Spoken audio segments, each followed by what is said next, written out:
Et salut à toi et bienvenue sur Regarde dans le rétro, j'espère que tu vas bien. Aujourd'hui, comme promis, on a rendez-vous avec un forgeron coutelier d'art. J'espère que tu es prêt. C'est parti! 3, 2, 1.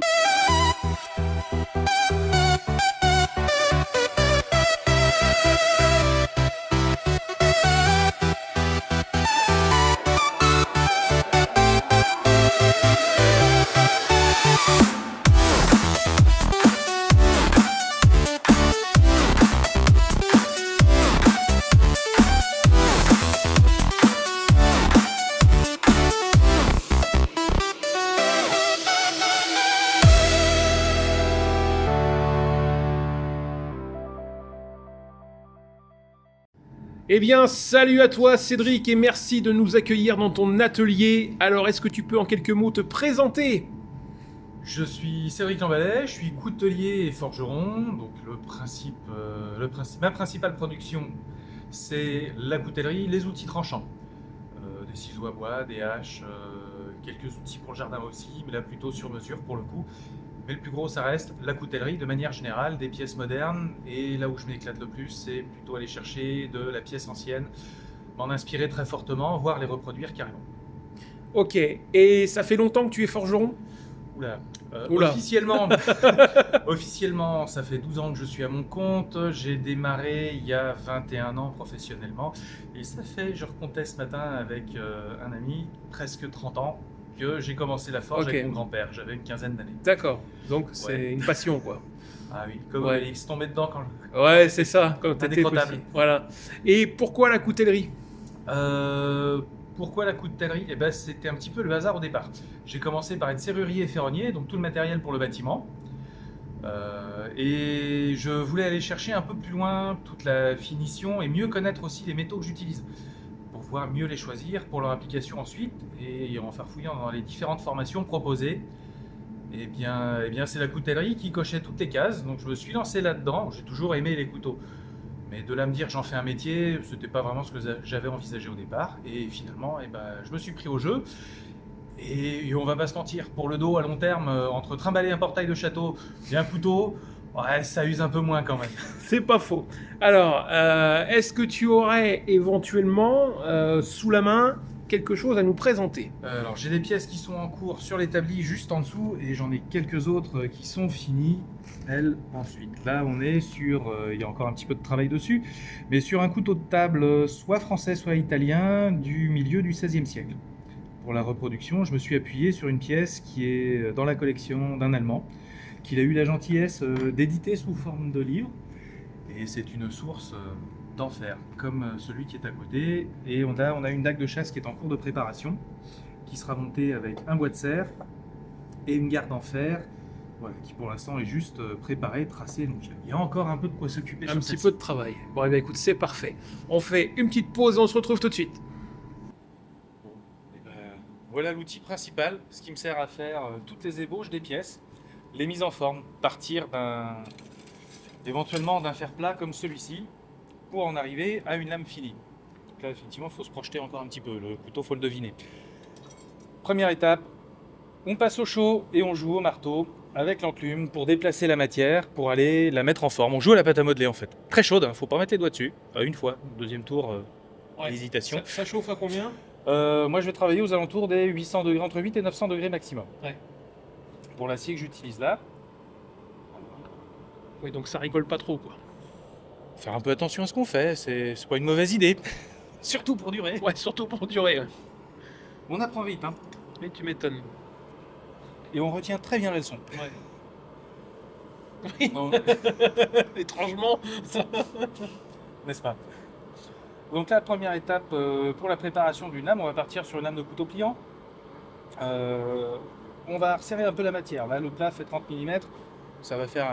Si on part directement des 30 mm, on va être plus proche de la pelle à tarte que du couteau pliant dans le fond de la poche. Ouais. C'est un petit peu encombrant.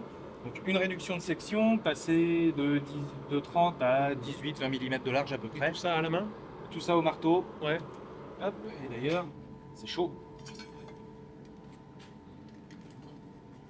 Alors, on va essayer de pas se brûler. Ouais, non, on va éviter, c'est pas mal. Donc première étape, on resserre la matière. qu'elle a tendance à plier. Il faut régulièrement revenir à plat.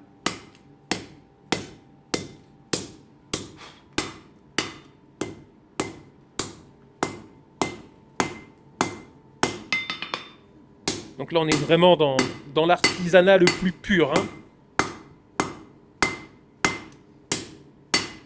On peut sceller de machines aussi, comme celle qui est juste derrière moi, la bleue. Le marteau pilon pour pouvoir aller un petit peu plus vite. Mais sur des sections comme celle-ci, ça n'a pas grand intérêt. Je vais gagner 2 minutes de travail, 3 minutes de travail. Parce que de toute façon, une fois que la mise à section est faite, pour tout ce qui est le modelage, je préfère de loin travailler au marteau et à l'enclume. On contrôle beaucoup mieux le déplacement de la matière, on sait mieux où on va. Puis, si par hasard on part sur une bêtise, on la voit venir plus vite. Ouais. On peut la corriger, contrairement au pilon qui va beaucoup plus vite que moi. Et puis la force de frappe doit être aussi bien plus... Ça pousse. Ouais. C'est pas un gros, mais déjà là, ça pousse suffisamment. Pour moi, moins fatigué aussi. C'est tout l'intérêt de cette machine-là.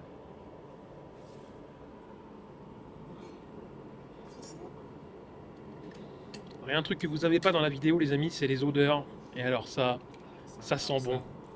L'odeur du charbon, c'est un truc dont je n'arrive pas à me lasser. Quand j'ai forgé la veille, d'ouvrir l'atelier le matin, cette odeur de charbon froid qui avait déjà chauffé, c'est quelque chose de très particulier. Et c'est le côté Madeleine de Proust. Hein. Ça me ramène en enfance, ce que j'ai connu en partie chez mon grand-père dans son atelier. Et oui, sans doute. Donc là, encore une fois, on en revient à ce que je vous disais pour le cuir. Là, on a des matériaux qui sont entièrement travaillés à la main. Donc, encore une fois, c'est pareil. Ça, c'est des couteaux. Vous allez avoir ça toute votre vie. Alors, c'est sûr, à l'achat, forcément, ça a un coût. Et encore, c'est pas par rapport au travail, je trouve que c'est clairement pas excessif. Mais c'est pareil. C'est du matériau que vous allez avoir toute votre vie, forgé main. Donc, après, faut savoir ce que vous voulez. Hein. Soit vous prenez des couteaux à la foire fouille à 10 balles. Voilà, soit vous prenez un truc sérieux qui vous tient toute votre vie. Et puis qui est entretenable, qui est réparable. Voilà. Après, j'ai rien contre la foire fouille. Hein. Ça dépanne aussi. Hein. Bon, c'est vrai qu'en matière de coutellerie, c'est pas vers eux que je me tournerai en premier en revanche. C'est bien pour les guirlandes de Noël, quoi. Ouais, par exemple.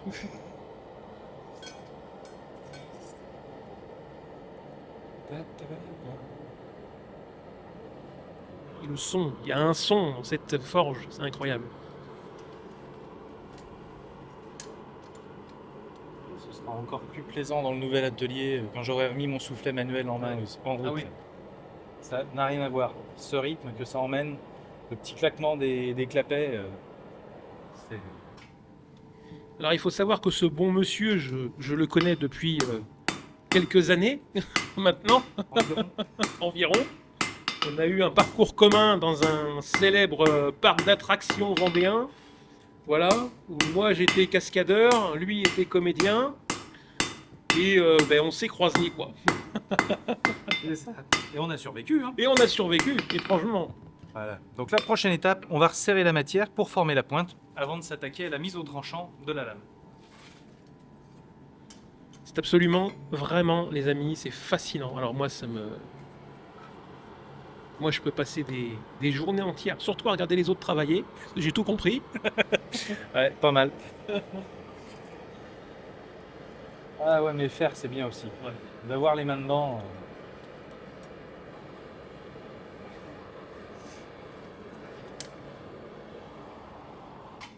Hop, allez, zoom. Tu sais, j'ai été voir un artisan du cuir la semaine dernière. Et il m'expliquait que quand il travaillait sur des pièces de précision, ça lui arrivait d'oublier de respirer tellement il était absorbé par son boulot, quoi.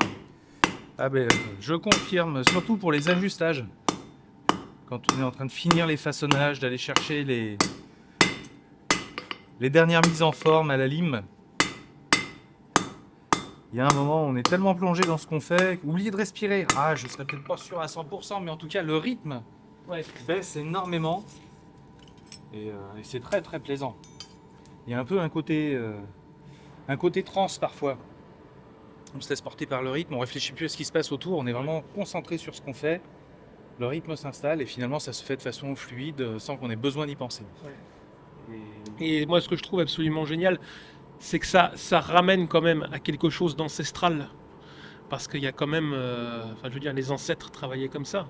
Et ça, je trouve que c'est dommage que ces métiers-là soient pas mis plus en avant parce que c'est des tels savoir-faire, des telles maîtrises du matériau, la chaleur, les charbons, le métaux, savoir quel métal va donner telle chose. C'est absolument fascinant, quoi. Et puis c'est du temps. C'est du temps pour comprendre où on l'emmène, comment on l'emmène.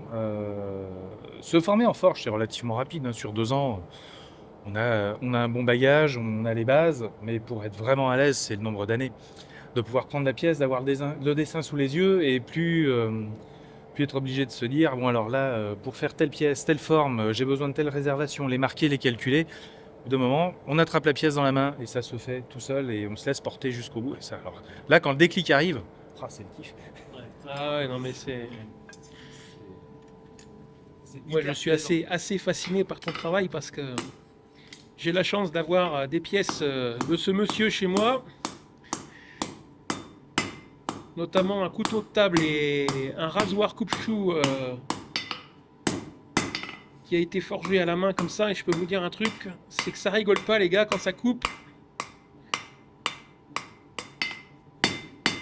J'ai une petite repliure à l'extrémité de la matière en resserrant que je vais faire sauter pour éviter d'avoir un défaut dans la pointe de la lame ensuite. Bon, c'est pas encore trop parlant, mais ça commence à ressembler à quelque chose. Non, mais c'est assez Il incroyable. va falloir Ouais. affiner encore un peu tout ça. Ouais. Je vais reprendre un petit peu la courbure ici, avoir quelque chose d'un petit peu plus élancé, et ensuite on va désépaissir cette partie-là au marteau pour former le tranchant, pour avoir moins de boulot de ponçage ensuite. Ok les petits amis, vous savez ce qu'on fait? On se fait une petite pause et on se retrouve tout de suite après dès que le boulot a avancé. Bien après quelques minutes de chauffage, de frappage, d'affinage. Allez,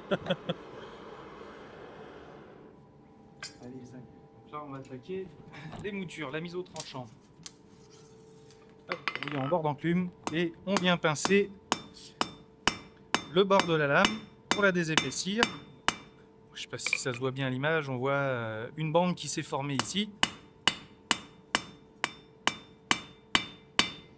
Et au prochain tour, je vais retravailler sur l'autre face pour équilibrer les contraintes dans la matière et limiter les risques de voile de la lame au moment de la trempe, au moment où on va donner la dureté. Et donc c'est vraiment un boulot de... C'est incroyable. Moi ça me fascine. Voilà, je sais pas quoi dire de plus. Bah, tant mieux. Moi aussi. Et pourtant, ça fait un moment que j'en ouvre. Hein.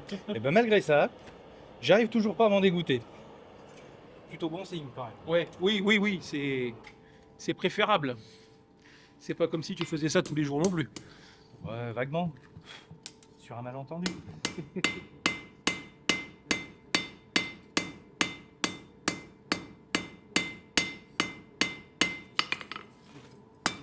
La pièce est encore chaude.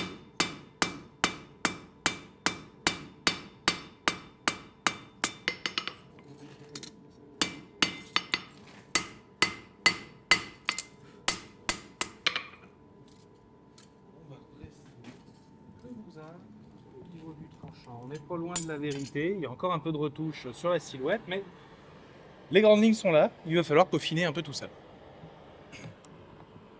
Ensuite, on va trancher pour séparer la lame du barreau d'acier. Et on va former une lentille. On va partir sur un couteau pliant type piémontais. Donc, il n'y a pas de système de ressort sur celui-là. C'est une lame, un clou d'axe, un manche. Ah, si on enlève un bout, il n'y a plus rien qui fonctionne. C'est moins pratique en poche. C'est moins pratique en poche. Et hop, mais c'est un système de couteau qui est extrêmement basique. Le jour où il prend un tout petit peu de jeu, il suffit de mettre 2 petits coups de marteau sur l'axe pour resserrer, pour que tout reparte comme à neuf. Ouais, c'est on va dire Simple et efficace. Voilà, simple, efficace. Et puis c'est encore des choses qui sont, voilà, c'est des choses que vous avez quasiment à vie, quoi. C'est-à-dire que il peut reprendre si la lame elle est fatiguée, eh ben, il démonte, il en refait une, il en remet une, Voilà. et vous gardez votre manche et vous repartez à neuf, quoi. C'est l'idée. C'est l'idée, parce que quand on choisit un couteau, on ne le choisit pas seulement pour sa lame ou pour le manche. Souvent, c'est l'ensemble qui plaît. Donc tant qu'à faire, l'idée c'est de pouvoir conserver au moins le jour où il y a besoin d'une réparation, une partie du couteau d'origine.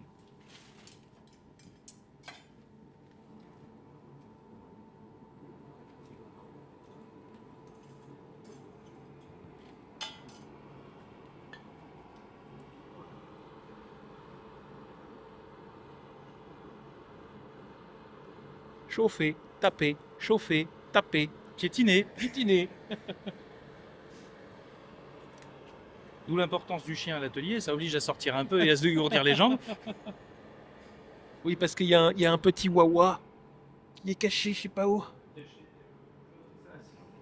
Faire la porte dans le fond Ah de oui. l'atelier. Une vraie bête fourbe, Ouais. le chien de garde totalement inutile qui n'aboie pas quand les gens arrivent. Elle est pas assez méchante pour ça.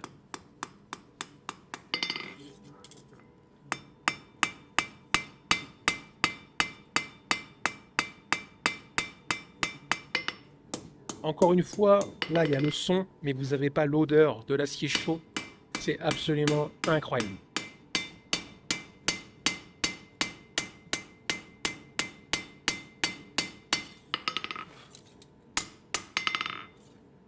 Voilà. Si on continue comme ça, on va tirer dans les coins. Allez, bonne redresse, on réaligne tout et ensuite on va pouvoir couper, séparer la lame du barreau d'acier pour former la lentille.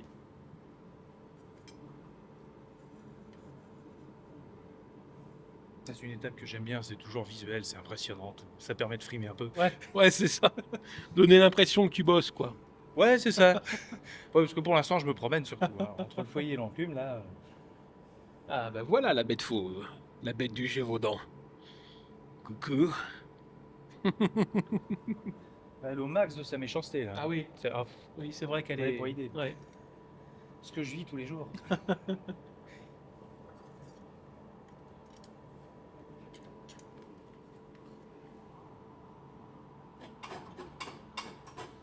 Bon, j'espère que le son sera bon parce que comme un champion que je suis, j'ai oublié mon stabilisateur avant de venir. Donc je vais essayer de faire au mieux. Bon, c'est pas comme si le son c'était mon métier depuis 20 ans, mais bon, on va essayer quelque chose. Ah, mais c'était l'émotion.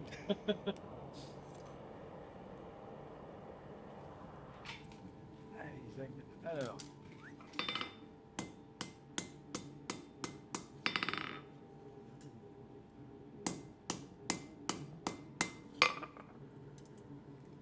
Ça va mieux.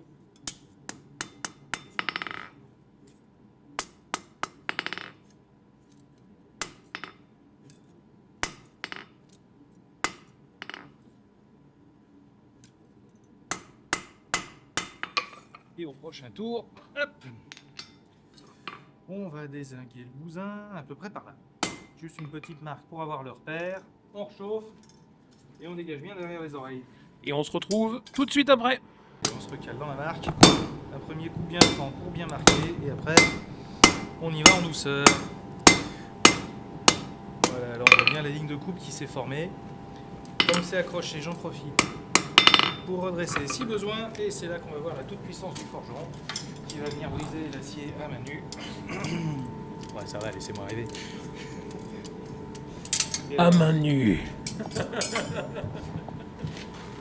premier qui me ressort, Conan ou Highlander, je vous jure, ça chie.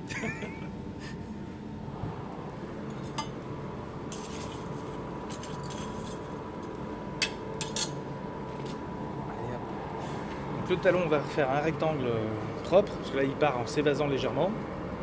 Et ensuite on va sortir la lentille. J'ai strictement rien compris, mais ça a l'air vraiment bien. Et en image ce sera plus clair. Un petit dessin vaut mieux qu'un grand discours. Pour certains, c'est pas faux. Ouais. Et des fois, même quand t'as les deux, Des fois il faut expliquer plus longtemps. dites-le avec une masse. La CBF, tu connais la CBF? Non. Ah, c'est le petit taquet que tu ramènes derrière la tête là, pour refaire bouger la bille, ça secoue les neurones et après ça connecte. Claque de bon fonctionnement. Ouais, flaque de bon... Ah oui, ok, CBF. Ok, flaque de bon fonctionnement. D'accord. Ok, je l'ai, c'est bon. J'en ai pris quelques-unes. Ouais, moi aussi.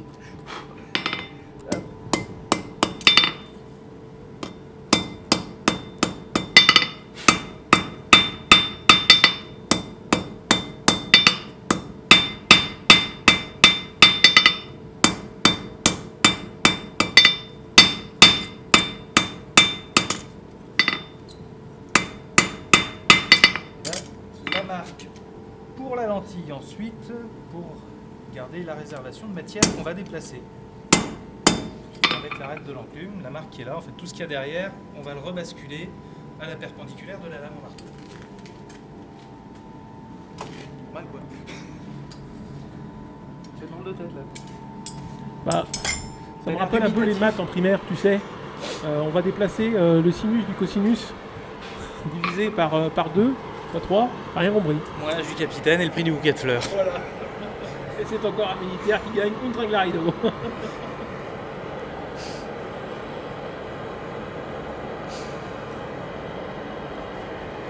Je vous fais une petite vidéo pendant que ça chauffe. Vite fait. Un plan un peu rapide de l'atelier, parce que c'est quand même pas petit. Voilà. Alors je ne vous dirai pas volontairement où on est. Je peux simplement vous dire que c'est en Bretagne. Ouais, faut pas déconner quand même. Allez, zag. Donc là, hop, on va commencer à déplacer la matière. Et petit à petit, on va basculer la main pour créer un deuxième rectangle qu'au prochain tour, on va chercher à déplacer et à étaler à la perpendiculaire de la lame.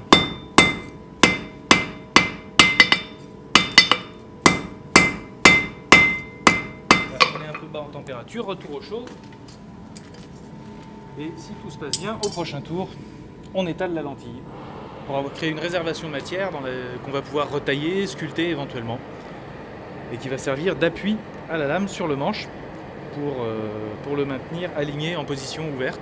Deuxième intérêt de ce montage-là, c'est que le couteau, quand on a une main de prise, la lentille peut servir de levier pour ouvrir le couteau aussi. Je trouve ça assez pratique, et surtout des couteaux très légers. Oui, c'est le principe que tu m'avais fait pour mon couteau de table, qui est vraiment le poids, c'est incroyable parce qu'on n'a rien dans la main. Mais alors le tranchant, je vais vous dire, faut pas y mettre le doigt. Hein. Non, alors ça j'ai essayé à plusieurs reprises et non. C'est involontairement, hein, me concernant. Avec le recul, c'est pas la meilleure idée que j'ai eue. Mais les chirurgiens ont toujours été contents. Oui. Ah, ça se recoue, c'est un vrai bonheur. Voilà le commentaire du dernier chez qui je suis passé. Bon, je me dis que j'ai bien bossé. Ils sont un peu fous ces artisans. Hein. Ah bah sinon on ferait pas les métiers qu'on fait. Hein. On irait chercher un truc plus certain. Alors, tac, là on commence à étaler. Et là il va falloir commencer à soigner un peu.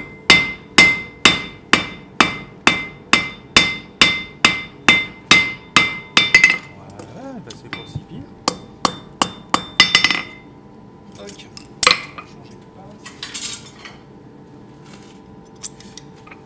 Là tout de suite, la lentille ne ressemble pas à grand chose, il y a un petit peu d'alignement à faire, le talon de la lame part un peu sur le côté. On remet tout ça au droit, on marque la lame et on va pouvoir faire les normalisations. Le premier des traitements thermiques qui va permettre de resserrer un peu la structure de l'acier et avoir une lame qui sera plus durable, plus solide. Ok. Je vais essayer Hop, de vous faire un petit zoom sur le feu. c'est pas toujours évident. Non. Dans la pièce, parce que si je coupe un peu plus le feu... C'est juste magnifique. Y a pas d'autre mot. Et moi j'ai le droit tous les jours. Ou presque. Alors la forge, j'ai pas allumé tous les jours non plus. Des fois je bosse aussi, je fais pas que jouer. Ouais, des fois je fais pas que jouer.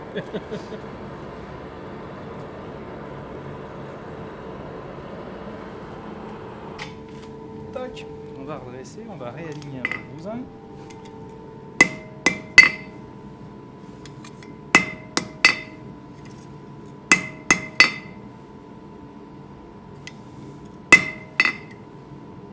C'est possible.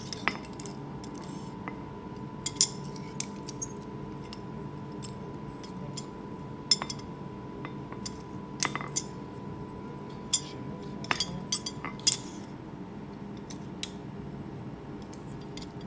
va être un peu redressé. Voilà, une dernière redresse au niveau du tranchant et après on marque. Donc bien sûr, tu vois par expérience, il fait tout à l'œil, quoi. Hein. Pas s'emmerder. Oui, puis là on est encore sur sur le dégrossi. L'idée c'est d'avoir un maximum de matière à la bonne place pour avoir moins de boulot de ponçage ensuite pour finir vraiment la lame. L'intérêt de la forge c'est de raccourcir toutes les étapes de ponçage, de modelage. Puis honnêtement ça fait du bruit, ça crame les doigts, ça fout de la poussière partout. C'est plus rigolo de jouer avec le feu. Oui. Ça c'est mon point de vue.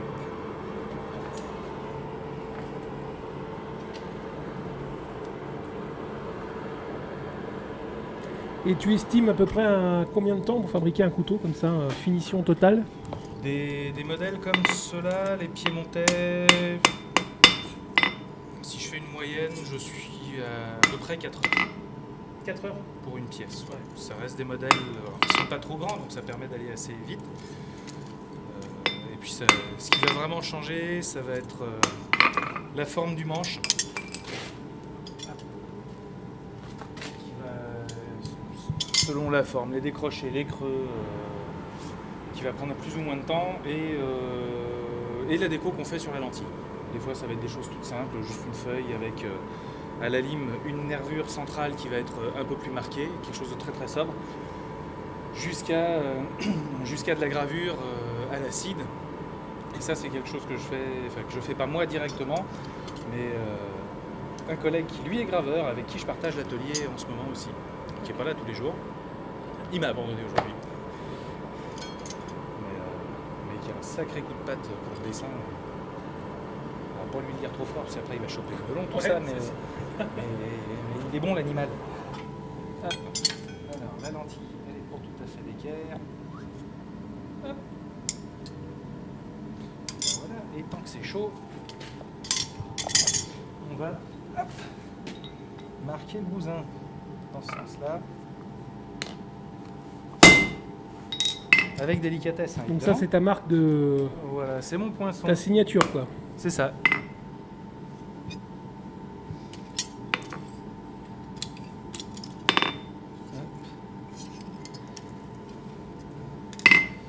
Tac, tac, tac. Et donc ça, c'est des modèles que tu vas pouvoir vendre aux alentours de quel tarif? Les piémontais, selon la déco, la nature du bois utilisé, ça va démarrer aux alentours de 120 €. Et pour les plus chers, avec des lames damas notamment, toujours pareil, selon l'essence de bois, la complexité du damas, on va pouvoir monter jusqu'à 350-400 € pour les plus chers. Pour un produit on va moyenne, dire ça entrée de gamme. Alors l'entrée de gamme que je vais avoir, et forcément je ne l'ai pas dans la poche aujourd'hui, j'en ai en bois, je pourrais t'en montrer un dans la vitrine. Oui. Alors désolé pour cette petite interruption, on a eu une visite inopportune dans l'atelier, ça arrive. Voilà. Des gens qui bossent, puis d'autres qui se promènent. Je balancerai pour les noms, mais j'ai la liste. Hein? Voilà. En fait, on est sur un gros site qui vit. Voilà, donc il y a du passage, il y a des gens qui viennent, qui sortent, qui rentrent, des gens qui font leur boulot aussi. Voilà. On va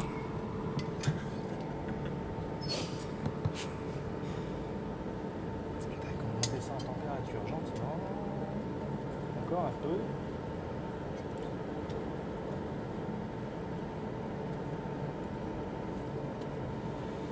L'idée c'est de revenir sur une température de 30, donc un rouge orangé, on y est quasiment. Il y a le talon qui demande à chauffer encore un petit peu pour être plus homogène. Et après, on va accélérer un peu le refroidissement, comme on pourrait le faire avec la trempe, mais moins violemment. On ne va pas chercher à obtenir une dureté, mais ce refroidissement accéléré va permettre de resserrer un peu la structure de l'acier. Et du coup améliorer les caractéristiques physiques de la matière. Ok. Toc. Et pour ça, comme j'en ai marre de promener la lame, j'utilise un ventilo. Sinon, il faut le faire en agitant la lame. Mais j'en ai marre qu'on me regarde bizarrement à travers la fenêtre.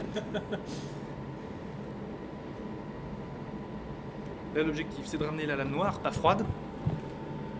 La transition de mémoire se fait aux alentours des 300 degrés, à partir du moment où on voit plus de rouge sur la pièce. Mais 300 degrés, ça colle encore un peu au doigt. c'est éviter de vérifier avec le bout du doigt. S'il y a un petit doute, un peu plus à l'ombre, on voit qu'elle est encore rouge très très foncée sur le dos. Donc il faut que je la relaisse encore quelques secondes. Oui, parce qu'on pourrait tenter de dire touche pour voir. Ouais. Une fois. C'est garanti qu'au deuxième tour, il y a hésitation. Ou il n'y a plus de doigts, c'est l'un ou l'autre. Oh, ça va, c'est pas. Au pire, ça cloque.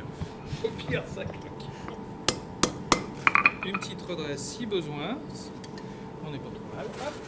Et cette étape-là, même si la lame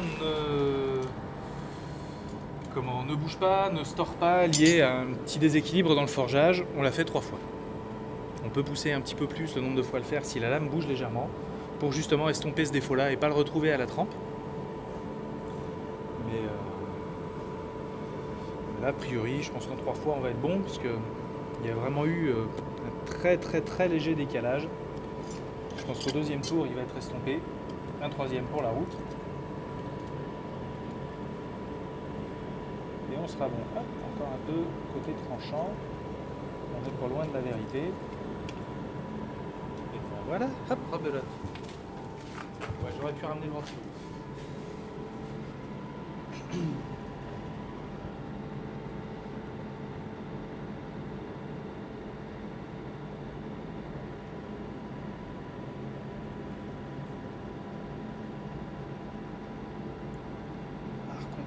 Ici c'est encore un peu rouge, on est bon, on vérifie si c'est pas reparti tiré dans les coins, on est bon, un dernier tour.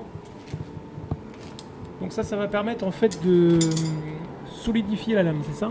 Oui, de resserrer la structure. Parce qu'on parle de grain pour l'acier, c'est vrai que sortie de forge souvent, s'il y a eu quelques chauffes un petit peu fortes, on était plus proche du jaune que du rouge orangé, la structure va avoir tendance à gonfler, à grossir. Et c'est assez parlant, on le voit bien quand on a trempé une lame qui a été normalisée, celle qui ne l'a pas été.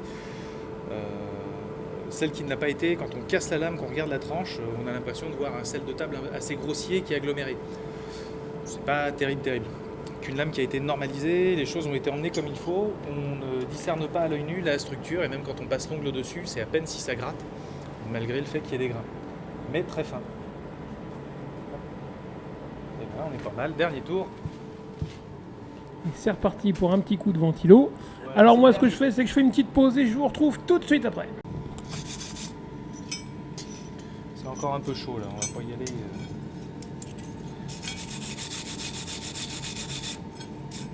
Trop franco avec les doigts. Ouais, non, c'est chaud.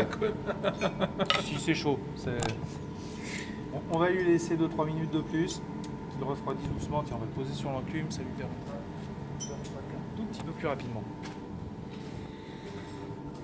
Donc quand on voit quand même qu'on part de ça, hein, voilà, et on arrive à ça. Pas de ça. Voilà, et ben c'est ce qu'on appelle l'artisanat, c'est tout. Ah, c'est chaud encore.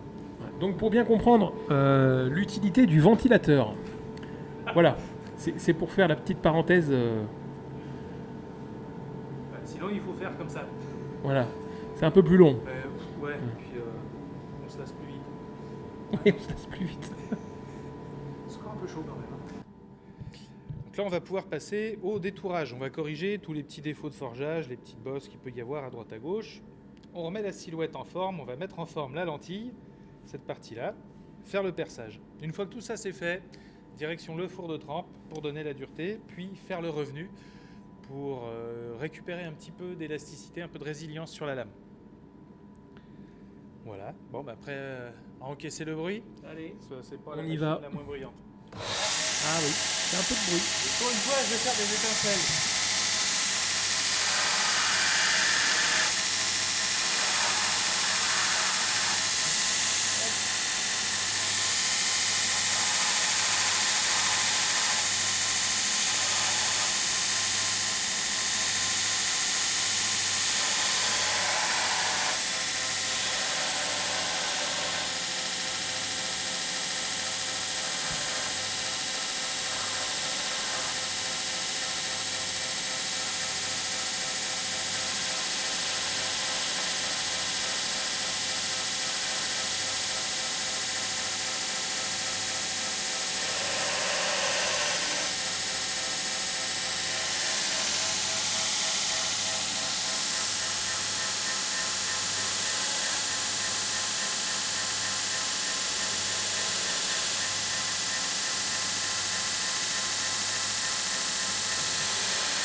pour marquer l'emplacement du perçage pour le clou d'axe et direction la perceuse.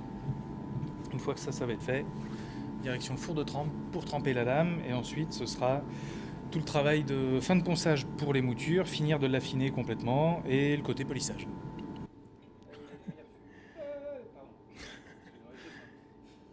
Bon, eh bien, mes petits amis, on va se laisser sur cette image. Voilà, le perçage pour avoir la coulisse du couteau. Et je vous retrouve juste après pour vous montrer le résultat final, parce qu'il y a encore beaucoup de travail sur ce couteau. Et j'espère que cette petite excursion et cette petite plongée dans le monde de l'artisanat et notamment celui de la coutellerie vous aura plu. Je tiens à remercier vraiment Cédric qui nous a accueillis de manière plus que royale dans son atelier.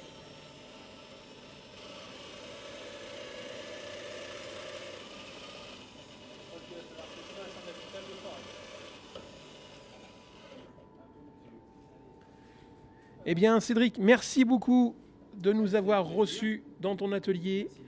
Je te dis à très bientôt et puis j'espère que ce petit reportage vous aura plu. Je vous mets dans la description les liens vers la page Facebook de Cédric. Voilà, c'est le plus sûr pour communiquer. Et donc n'hésitez pas à prendre contact avec lui si vous avez besoin de couteaux. Vraiment, c'est un artisan incroyable. Donc j'espère que ça vous aura plu. Prenez soin de vous. À plus. Salut les amis.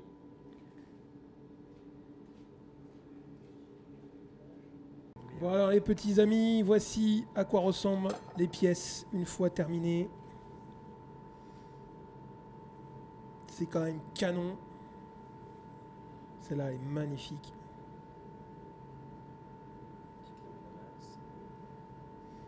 Alors celui-là, il est...